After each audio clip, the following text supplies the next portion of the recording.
Hi, I'm Karl Jensen with the Nicollet County Sheriff's Office. Today we're having a virtual meeting about a level 3 predatory offender that's being released in Nicollet County. With me today is DOC Agent Brad VanderVegt. Well, hello and thank you for taking the time to review this important information. And as you heard, my name is Brad VanderVegt with the Minnesota Department of Corrections in the Risk Assessment and Community Notification Unit. And I've been asked to come here today to share with you not only the specific information about the man you're here to learn about today, but also some additional information regarding the state's risk management system as a whole and how it applies to him and those who we don't always get to share this kind of information on, and then into some additional resources for you to continue to augment and add to those family and community safety planning efforts that you're already engaged in. And so where I like to really start with conversations like this is with what we already know throughout the state and really beyond, is that those individuals who engage in this type of harm and this type of conduct, they exist.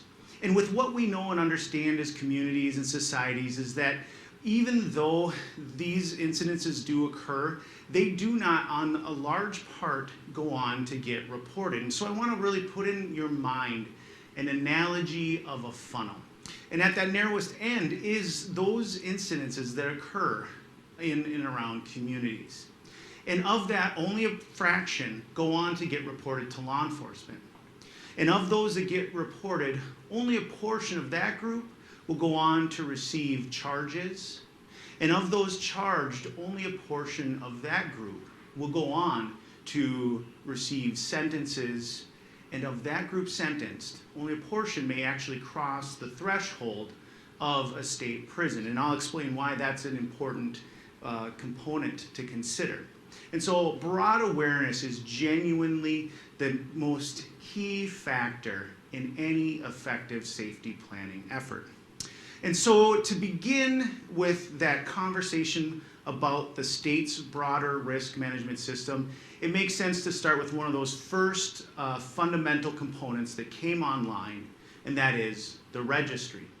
Now, the registry began in 1991 and is monitored and managed by the state's Bureau of Criminal Apprehension. And the registry collects and maintains a great deal of data on those subject to it. Information like their primary address, to include any secondary addresses that they may frequent. Think places like family members or extended family homes if they're visiting with some frequency, significant others' homes, vacation properties, and things of that nature. They also, those registered, must provide information on where they are employed. And if they operate a motor vehicle for that employer, that information must also be known by law enforcement. If they attend any school, be it college or vocational school, or any secondary educational components, they must make sure that law enforcement is aware of that attendance as well. And then their own personal vehicles that they either use, own, or possess. And so even the old broken down car in the driveway, law enforcement must be made aware of that vehicle. Also, the registry collects and maintains information such as the registrant's phone numbers and other properties that they may rent. Think of places like storage lockers and such. And this is the robustness of the registry. The registry is really born out of the advocacy of groups like the Jacob Wetterling family following the abduction of Jacob, and then other advocacy groups as time went on, where they went around to law enforcement and really asked, what more can we do to provide you tools to enable you to perform your duties as best possible? And law enforcement really resoundingly said, we need a system that collates our data, because prior to the registry, this information was warehoused within each individual agency and would be shared at times of need when crisis arose. But through the registry, law enforcement is able to proactively search this database for key information that can be used in a very timely fashion. And so that is the uniqueness of the registry. Now, the next question that will often come along when I get to talking about the registry and how it works is then who has to register? Because not everybody, not every crime is subject to registration. And so the registry has actually been growing and expanding since its inception in the early 90s, where it was originally set to only register those individuals convicted of or charged with and convicted of offenses arising out of the same course of conduct that were sexual in nature, criminal sexual conduct, or any kind of sexual conduct involving minors, to include the possession of child pornography. But the state saw the benefit of the registry and its ability to put key information in law enforcement's hands quickly, and grew it to include additional crimes that are not sex specific. Those are crimes such as kidnapping and false imprisonment. And this is why some of you may remember the name change. In the 2000s, it changed from the sex offender registry to the predatory offender registry. And that is why. And so an easy way to keep it straight in your mind as we go forward into this information today is this, that all sex offenders subject to the registry are predatory offenders, while not all predatory offenders on the registry are sex offenders. So just use that as an easy way to keep it straight in your mind. Now, to really drive home then and emphasize that funneling effect that I mentioned earlier, I want to share with you about a kind of a 30,000-foot flyover snapshot of what's going on within your communities around Nicollet County and neighboring communities. And you'll see here from this data that as of the first of the year, we had approximately 18,798 known registered individuals throughout the state of Minnesota. Of them, on the 13th, when I last ran these numbers, you can see the breakdowns. Know a few things about these numbers is one, they are dynamic, as these folks move with some regularity. But as of the 13th, you could see there were 420 registered individuals within Nicollet County. Now, I put an asterisk here because I want to really stress that not all 420 of those individuals are in the community, as Nicollet County is home to MSOP St. Peter, so the Minnesota Sex Offender Program. And so I am unable to differentiate between those hospitalized and those in the community. However, your law enforcement very much can and does know that breakdown. You'll see the smaller number to the right, 0. At the time that I pulled these numbers, there were 0 registrants subject to broad public notification within Nicollet County. You can break it down to the specific community of North Mankato. You'll see 27 registered individuals within reporting addresses within the North Mankato area. 0 again, whom were designated at that risk level 3. Now that will change to 1 as this man will go up onto the web.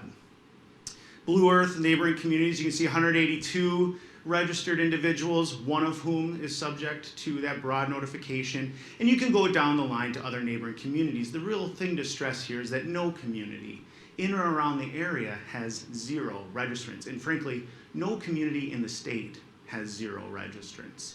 Now, because you may not find a registrant on that public registrant search function in the DOC's website, doesn't mean that there aren't registered individuals there, just means that there are not individuals there that are subject to broad public notification. And I'll go into some more detail as to what that means as we go forward. Another key component of that state risk management system that I want to share with you today is the Community Notification Act. Now, the Notification Act came online in 1997 and is really founded out of our research and knowledge that a well-informed community is, in fact, a safer community.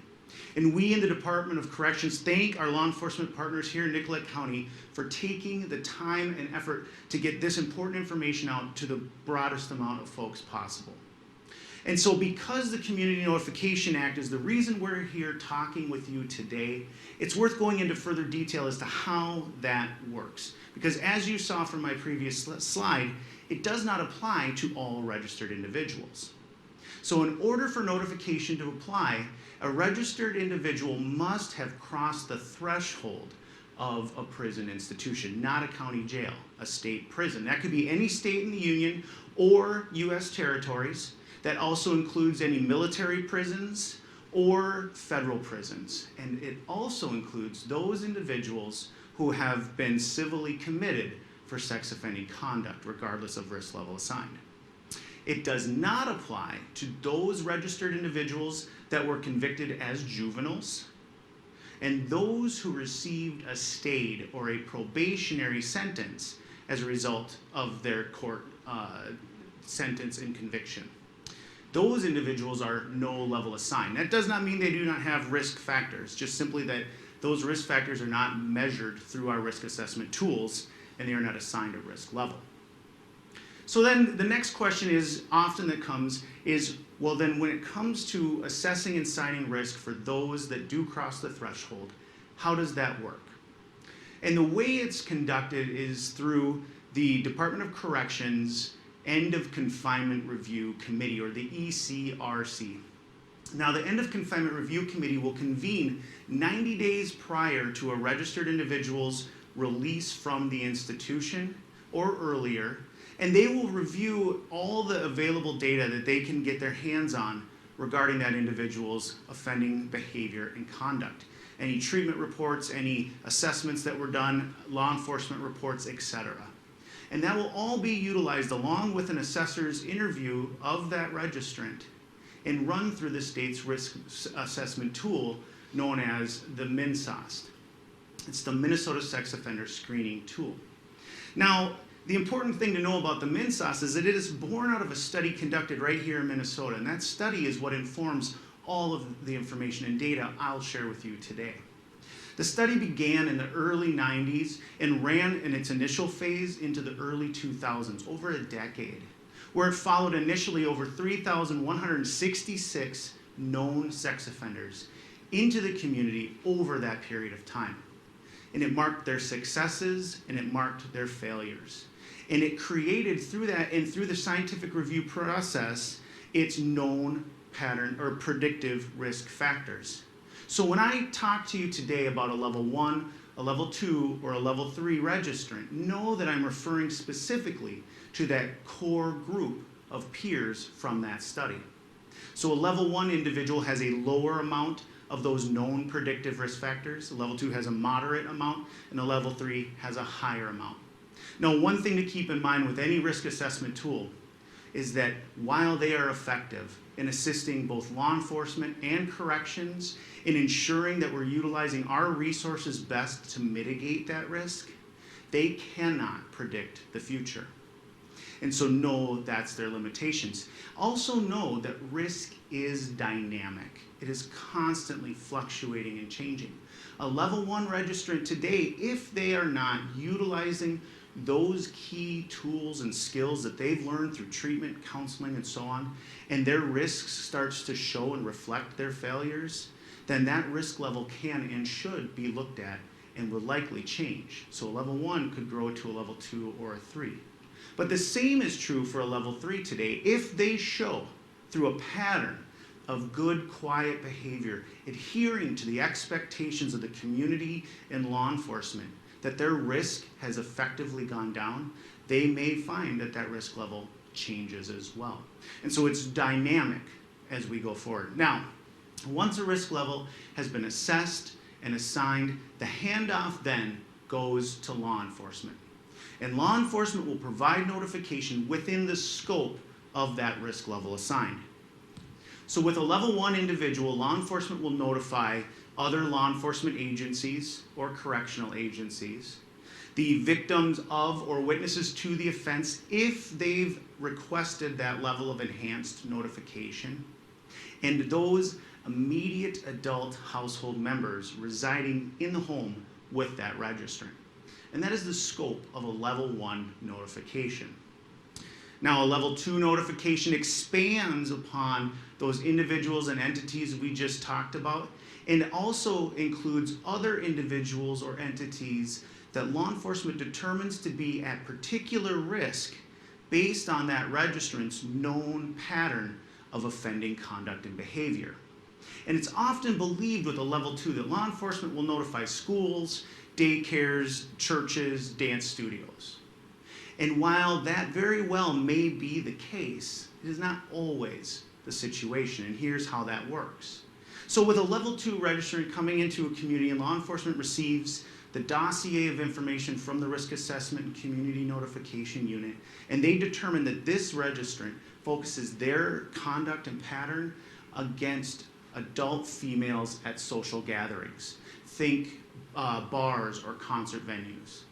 It may make more sense for law enforcement in that scenario to provide notification to the proprietors of those areas, like bars and venues, as opposed to a daycare that serves children from infancy to school age. And so that's one of the nuances of that notification. Now, on the flip side, if law enforcement receives information of a level 2 entering the community, and they determine through their review of the documents that this person focuses their conduct and behavior on unaccompanied minors. Think teens in transit from school or after-school activities to home. And law enforcement knows of a local teen hotspot, a hangout area within the community, where teens will come together and socialize. And in this scenario, they may very well go to the proprietor of that location and say, look, if you see this individual here establishing relationships, talking with children, or just loitering about, give us a call. We'd like to come out and talk with him and find out more about what he may be up to. And so that is the nuance of a level 2 notification. And then with level 3, law enforcement will provide broad public community notification. Now that comes in so many different shapes and formats. It's really how law enforcement communicates best with its community. And again, we commend the Nicollet County Sheriff's Office and all of its efforts to get this information out to as many of you as absolutely possible today. Now, to switch gears and to go into some of this information that we attained through this robust research study, and it had a follow-up companion study that was concluded in 2012, and use that to apply in those those safety planning efforts that you're using at home. I want to share with you that narrowest end of that funnel. And so from what we know, and we know an awful lot, is that of those that do cross the threshold year after year, and while that number does fluctuate and change, the level assignment breakdowns remains very much the same. It's fairly static. The majority of risk levels assessed and assigned on new registrants coming through year after year are those of levels 1 and levels 2. 15% fall into that level 3 category. So that's the narrowest amount that we get to tell you more specific information about. However, know that the data that we can provide on those unique groups can apply more broadly to all those that we don't get to talk to you specifically about. So know that this can be utilized across the board in many ways throughout your safety planning efforts. So as of that 13th date, when I took a snapshot, there were in Minnesota, in communities all around the state, 454 registered individuals subject to that broad public notification. And 8 of those are individuals that are currently, at that time, out of compliance, who had fallen out of compliance with the registry and need to be brought back in. And so we know that these folks do not solely exist where they sleep at night. We know where they spend their waking hours is where we need to have our awareness at its highest. And so we know that for work purposes and family purposes and so on, they're traveling across city lines, county lines, township lines, even sometimes state lines, day in and day out. And so that is why broad awareness is just so very critical. Other information I want to share with you today about the data that we've collected over the years is the breakdown of relationships between those who engage in this kind of harm and the people they hurt. Now, this information actually comes from the Bureau of Justice, and it really mirrors the state study. But I like to throw it in here so you have some different comparisons to look at.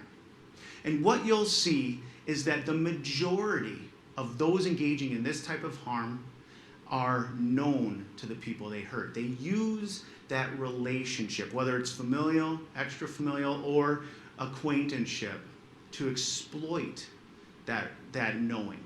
and to use it to manipulate the people they're hurting. 7% fall into that stranger category. Now that's worth really getting into, because as you no doubt look at this information and you think to yourself, well, okay, Brad, we have a lot of control over our family. We know our family very well. We can set appropriate and healthy boundaries within our family circles. And we also have a lot of tools to vet the people that get to establish relationships with our children. But that part that gives us the most pause, as it should, is that stranger group. Because this is the group we do not have direct influence or control over. And so it's worth going into a little bit more information as to where that number comes from. So know that with this study and others like it, assessors have to create a cutoff point. And for this study, the cutoff point is 24 hours. If the assessors, through the review of the available documentation and material, could not determine that a knowing between the offender and the victim existed of 24 hours or greater, they would go into the stranger category. And so inevitably what that would do is include offenses where, say, two teens meet up at a house party. And they may have gone to the same school, but they did not know each other prior to this. And they met up and things were going the way they were going, and the night, and they decided to leave together of their own free will and accord out of the sight of the group. And once isolated in a way, the night took an awful turn. Now this scenario would fall into that stranger category. But what we tend to think of more when we think of stranger as families and communities is that person lurking just beyond our awareness, just outside of our attention, who has ill intent. And that group tends to fall in a much smaller category of about 3%. Now that is cold comfort. I am absolutely well aware. But as you're contemplating your finite resources, both family and community, know that I want you to make sure you're not focusing all of that resource and energy on that 3%. I need that awareness to be broadened. I need it to apply where it's most likely to be more effective in those relationship components. So just keep this in mind as we continue forward. Other information I want to share with you as you're contemplating those safety plans is the age breakdown of those impacted by this type of harm. And as you start to look at this slide and this information, you'll see very quickly that it's 2/3 of this are children. And as you really start to look at the age breakdowns on the side, you'll see that the narrowest age range on here, that 13 to 17 age range, constitutes 33% of those harmed. That's 9% of the population, and that is a staggering number. And so it is worth going into some detail as to why and what is going on with this information.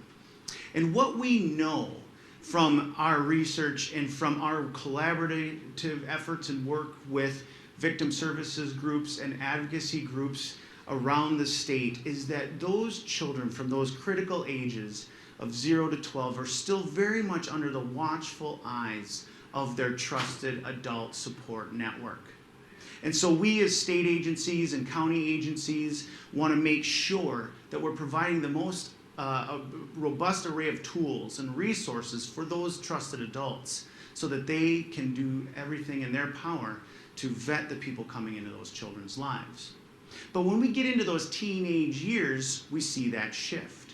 And the very thing we work so hard as a community to achieve for our children, a place where they can go out and express their own autonomy in their community safely and develop and create their own relationships.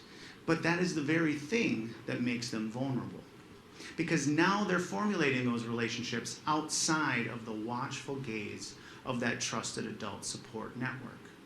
And so what we've found is it's important to get away from that older model of the talk, where we pull our teen aside at that critical age and we pull the veil back just enough, just to show them and help them understand that the world is not as safe as it had been made to be for them when they were younger.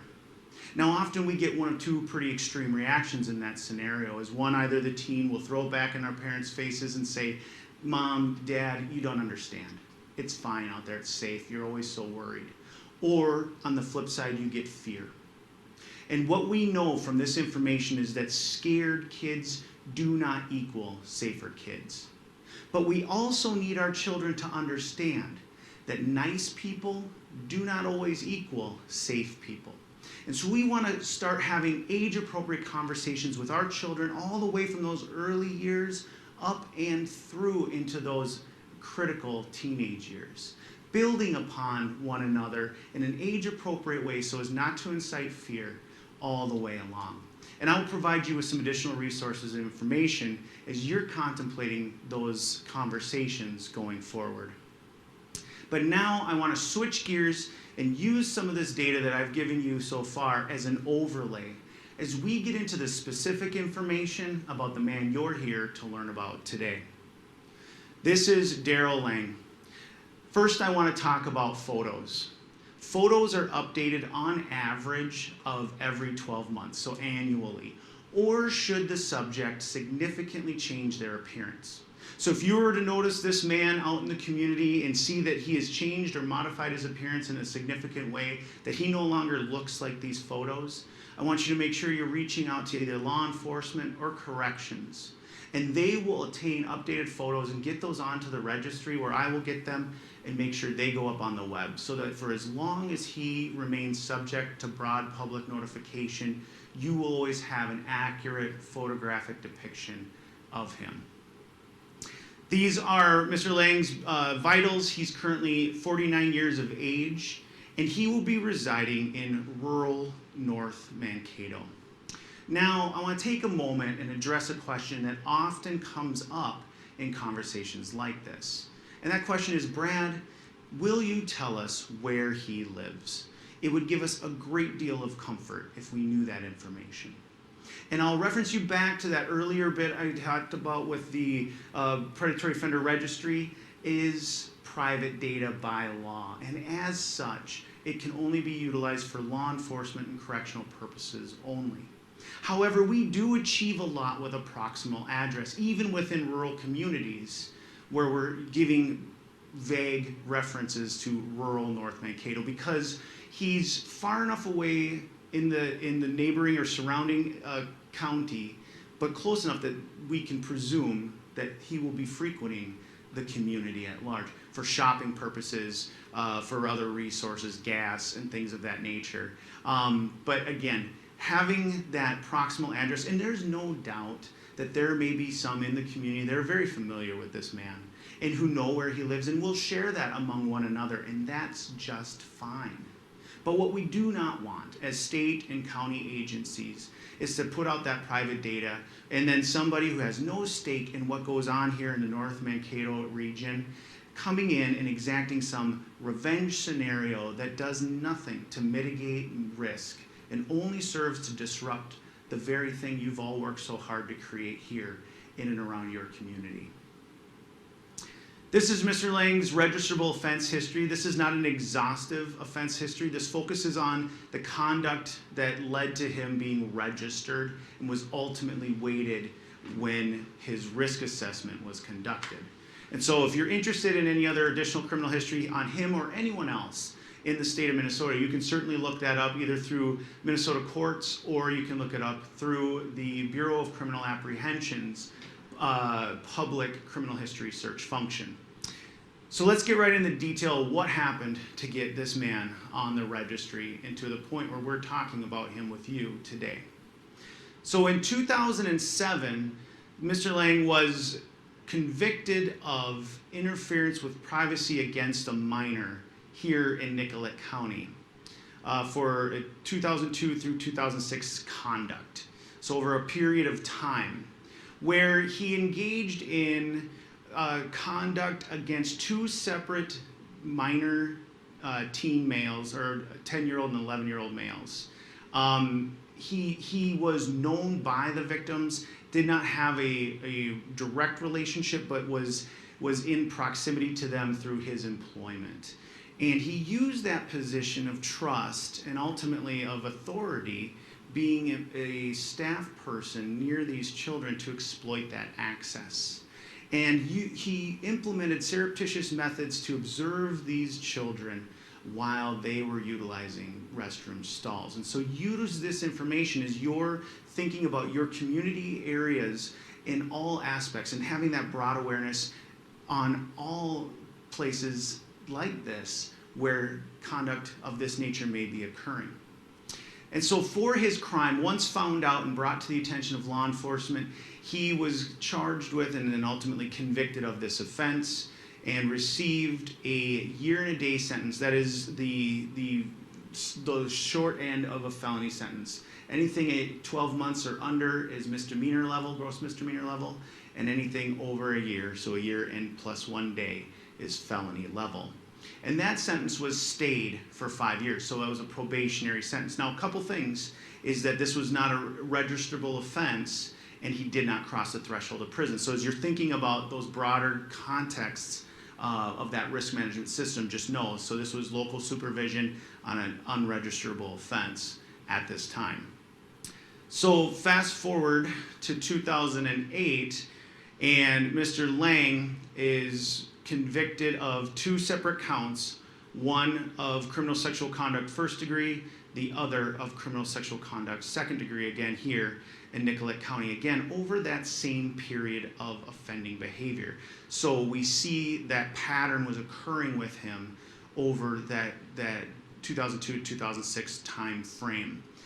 This offense was committed against a minor child with whom he had a authority role over for a period of years. So the child from ages 6 to 10, the same child all the way up and through that period of time. And he used that position of trust and authority to manipulate and coerce the victim in his efforts to maintain control over that situation.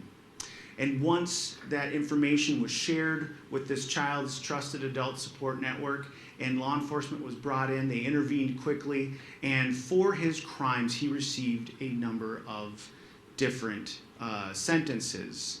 So 2 counts of criminal sexual conduct first degree and 1 count of criminal sexual conduct second degree. So for the first criminal sexual conduct first degree, he received a 144-month commit to the Commissioner of Corrections with a 5-year conditional release period. For the second, for the CSC2, he received a 96-month commit with a 10-year conditional release period. And for the third CSC1, or the second CSC1, but the third count, he received a 96-month commit, which was a downward durational departure with a 10-year conditional release. So what does all this mean?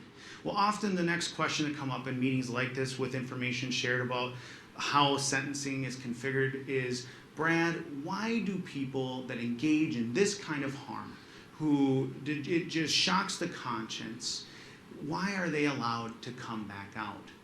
And what I'll share with you is that in part, the answer is here in our sentencing structure. Prior to determinate sentencing, which is what this model is, we had a system of parole. And the way that would work is that if somebody like this individual would come before a parole board at that critical time when they were up for the option of serving the remainder of their time in the community for parole, and those crimes that draw a broad or heavy scrutiny from the public, those parolees found it particularly difficult to be granted that release and would often be sent back into the institution until expiration. Now, upon hearing that, the sentiment from the community is often very clear. You know what, Brad, that's just fine by us. Thank you very much. He can serve the entirety of his time. But what we found while collecting our data and research was that this model fell short of impacting recidivism rates in a way that we knew we could. And so by going to the determinate sentencing model, we actually have those impacts in place, and the data reflects its success. And so the way determinate sentencing is structured is that once convicted and entering the prison, so not a stayed sentence, but an executed sentence, once they've crossed that threshold, all individuals sentenced to the Commissioner of Corrections will re-enter the community at 2/3. They will serve 2/3 of their time in the institution, minus credit for any local time served while they were going through the court process. And 1/3 will be served in the community on supervised release, where they are implementing those skills and tools that they've been taught through counseling and therapy and treatment in the institution that are shown to mitigate that risk, bringing it down effectively. And so this is what's going on here, is that this man has hit that final third of his sentence, the governing one being the 144-month commit. That's the longest one.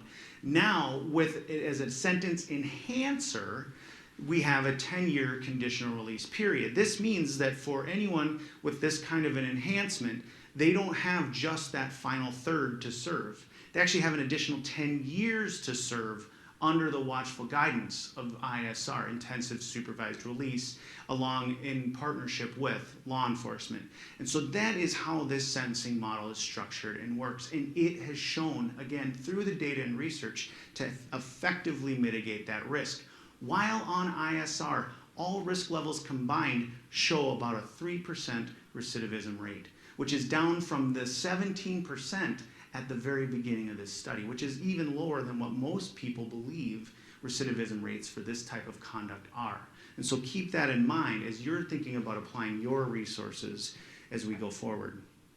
So Mr. Lange's prison chronology or his breakdown goes as follows. In 2008, he crosses that threshold of the institution. He's assessed and assigned in May of this year as a risk level 3 for his convictions and his history. And then he's released on that final third plus 10 years on October 19th to intensive supervised release.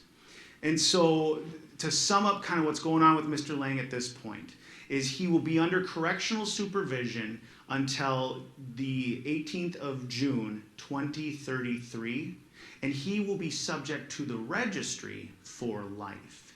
And so with the expiration of his sentence, it typically would coincide with the expiration of the registry. Registry tends to run 10 years or the duration of supervision, whichever is longer. And so with a lifetime registration requirement, law enforcement will always know where this individual lives, where he works, what he drives, where he attends school, and so on. So because he has come out to intensive supervised release, I'd like to hand things over to one of my colleagues with ISR to explain to you more specifically about what supervision for him is going to look like. Hello, my name is Gary Wilfahrt, and I work for the Minnesota Department of Corrections Intensive Supervised Release Team. Mr. Lange will be supervised on ISR for the duration of his time out in the community. Per ISR, we have 3 main objectives, one being public safety. We want your community to be safe. We will monitor release conditions for compliance. Mr. Lange will have a wide range and lengthy release conditions that we will supervise that are based off of his previous behaviors and criminal history. Lastly, we want successful reintegration back into the community. We want Mr. Lange to have positive reinforcement while he's in the community. We want him to be successful. Prior to Mr. Lange being released from the institution, there's a release planning process that goes into effect that is a collaboration of both case managers within the institution as well as agents, so us in the community, that coordinate an effort for Mr. Lange to be released. Things that we're looking for is we want to be able to identify safe options for Mr. Lange. We want him to be in a stable environment, and we want him to be supported. We want to be able to minimize any risk factors that may come up as well as maximize any protective factors that may arise. Mr. Lange will be on a GPS monitor, and this allows us to track his activities as well as hold him accountable for his daily plans. He is released directly from the facility to an ISR agent, and we do this based off of what we call Colton's Law that makes sure that Mr. Lange gets to where he's supposed to go. And again, our main goal here is that Mr. Lange is successful within the community. Our ISR procedures, we operate 24/7, 365. We operate days, nights, weekends, holidays. There's never a day where someone is not working. We have an extremely highly structured environment. Mr. Lange will be required to submit weekly schedules to us that are pre-approved.